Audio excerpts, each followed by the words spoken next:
have their raison d'etre. Right? French is atrocious. We all know that. And they describe it as a deep mahogany ale brewed with Belgian beer sugars, raisins, and a sense of purpose.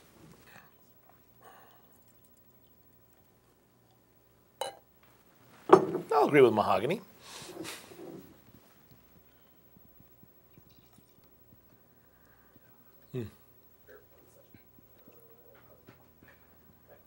Yeah, you can definitely see the color in that. It's really lovely. Yep. Nice.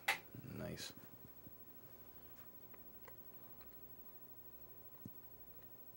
Cool.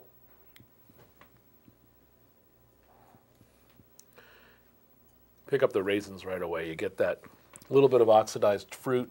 It's not it's definitely the fruit that you're smelling, not an oxidation. Right. Right. But the raisin aroma gives you a little bit of a hint that this is sort of like an old ale.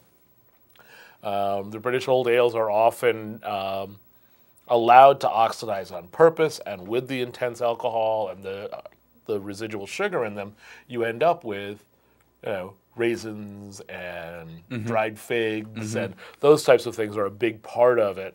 And the alcohol strength on this was labeled at 8%, which is just about where old ales often run. They're sort of like barley wine, British barley wine light.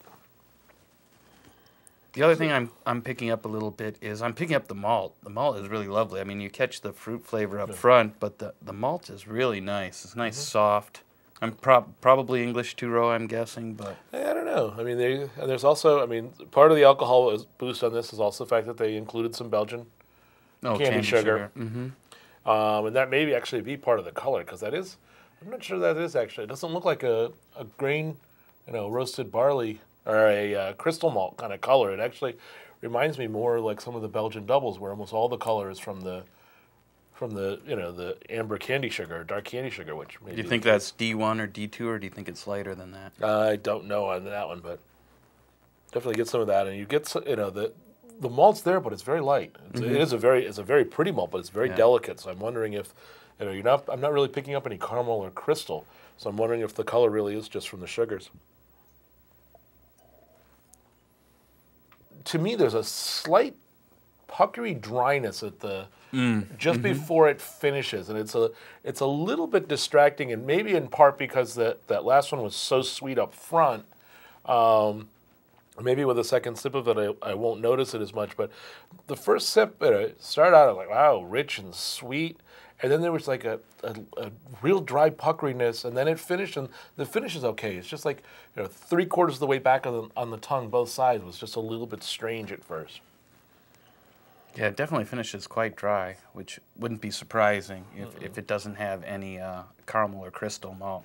And the candy sugar would tend to make it finish dry because that should ferment completely out. So. This has got some effervescence, nowhere near the level of the two white beers, which is not surprising. Definitely could use a little bit of, definitely needs some food. I think this will also be a really great beer to pair with cheese.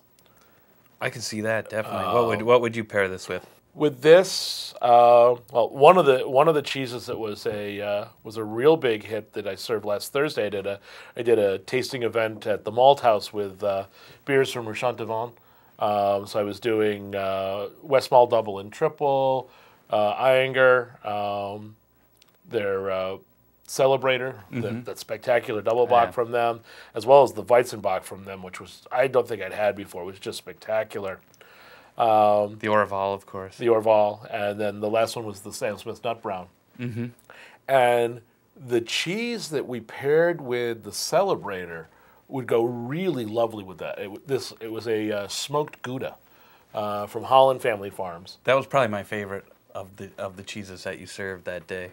It's nice and creamy. It had the lovely smokiness. Yeah, it was a very lightly smoked one, but yeah. I think that the creaminess and the fattiness of that paired with a little bit of smokiness would be good. That's kind of also what I'm thinking about in terms of if you wanted, one of the other things you could almost do with this is a smoked dry rubbed rib even.